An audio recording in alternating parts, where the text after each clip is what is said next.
Ayo lihat perawat yang bodoh ini.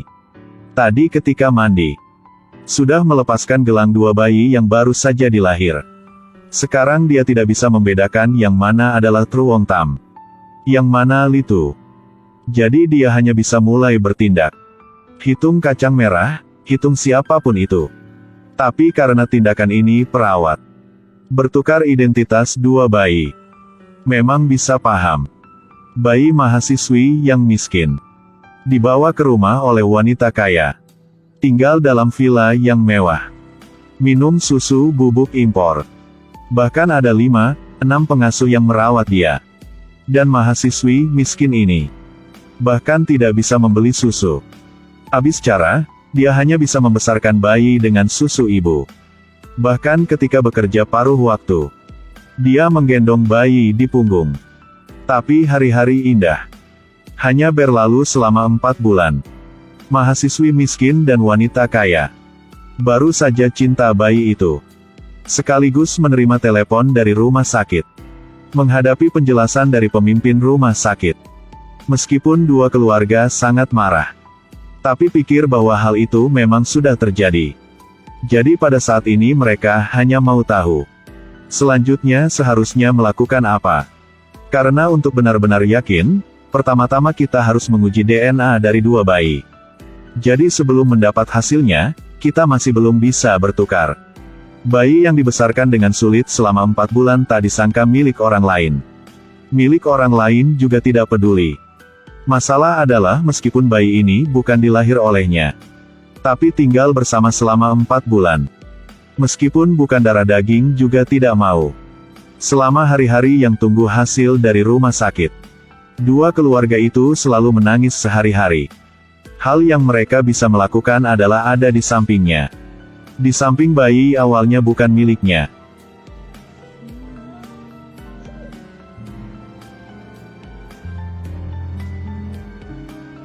Dalam hati mereka meskipun tidak mau. Tapi sekejap mata, hari yang mengumumkan hail juga sampai. Di bawah penyaksikan pemimpin rumah sakit. Tempat mereka bertukar adalah di villa mewah wanita kaya. Tapi ketika semua orang siap bertukar, suami wanita kaya tiba-tiba berkata, "Mahasiswi kaya, apakah dalam mobil Anda ada kereta bayi?" Sayangnya, keluarga kami tidak ada mobil. Mendengar jawaban itu, dalam hati pria kaya sangat khawatir untuk kehidupan nantinya bayi ini. Tapi setelah berpikir, pria masih berpura tenang dan bangkit. Siap bertukar bayi. Tapi pada saat ini, wanita kaya di samping tidak bisa menahan lagi. Langsung memeluk bayi itu ke arahnya. Sekaligus dia berkata, "Saya mau merawat keduanya. Saya bisa menerima untuk membesarkan Regina. Apakah Anda bercanda? Ayo dengarkan saya, bayi. Saya pikir, mungkin Anda bermain ketika tidak mau. Bahkan ada mampu bayi ini tidak ada ayah. Ayahnya masih mahasiswa, tapi setiap bulan dia masih mengirim uang untuk kami. Bu, ayo pergi saja." "Tidak, tidak bisa, Anda tidak diizinkan membawa putri saya pergi. Saya merasa Anda sedang mengejek saya. Dia tidak bisa membesarkan bayi ini." Mahasiswi sudah tidak tenang lagi. Tapi ketika keduanya sedang bertengkar, pemimpin rumah sakit sudah berkata, "Tolong tukarkan bayinya segera, atau aku akan membawa ini secara paksa ke pengadilan." Mendengar pemimpin berkata seperti itu, pria kaya hanya bangkit dengan bingung. Mulai menghibur istrinya. Sampai lama kemudian, sang istri baru saja bertekad setuju. Tapi hal yang sulit paham adalah, jelas bahwa pada saat ini keduanya sudah memeluk anaknya dalam pelukan. Tapi pandangan mereka masih selalu melihat ke arah bayi di dalam tangan lawannya. Jadi akhirnya inilah keluarga atau sahabat.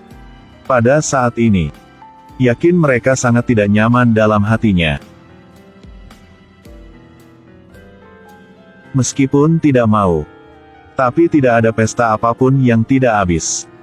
Tidak ada cara yang lain. Mahasiswi miskin hanya bisa memeluk anaknya, demi 3 langkah dan lihat ke belakang sekali. Pergi sambil lihat ke belakang rumah mewah wanita kaya.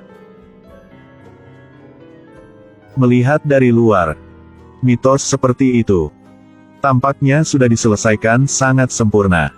Tapi emosi wanita kaya itu, serta tindakan dia, kita bisa paham dengan mudah. Posisi pertama dalam hatinya, tampaknya masih adalah bayi itu. Dan di sisi lain, bayi dipulang dari rumah wanita kaya. Dalam hal minum susu bubuk, saya sangat pemilih. Karena sudah minum susu busuk impor. Membuat selain susu bubuk merek ini, dia tidak minum jenis yang lain. Harus tahu bahwa, jenis susu busuk setiap 6 kotak per box ini, dia harus bekerja selama 2 bulan baru saja bisa membeli. Jadi ketika tidak ada cara yang lain, dia memaksakan bayi minum susu ibu. Meskipun dia dan bayi sudah bangun selama malam, bayi tidak minum susu selama malam. Dia memang tidak ada cara yang lain. Hanya bisa memasukkan susu ke dalam botol. Kemudian letakkannya ke kompartemen kulkas keren. Dan bayi di rumah wanita kaya, karena sudah minum susu ibu, sehingga tidak mau minum susu busuk. Wanita kaya tidak menderita lagi. Membuat keputusan yang lebih keterlaluan.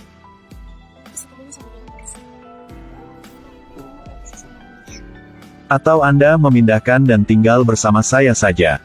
Saya tidak berpikir inilah cara yang bagus. Tapi saya mau memiliki 2 bayi.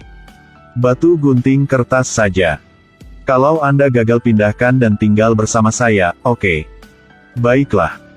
Ayo batu gunting kertas.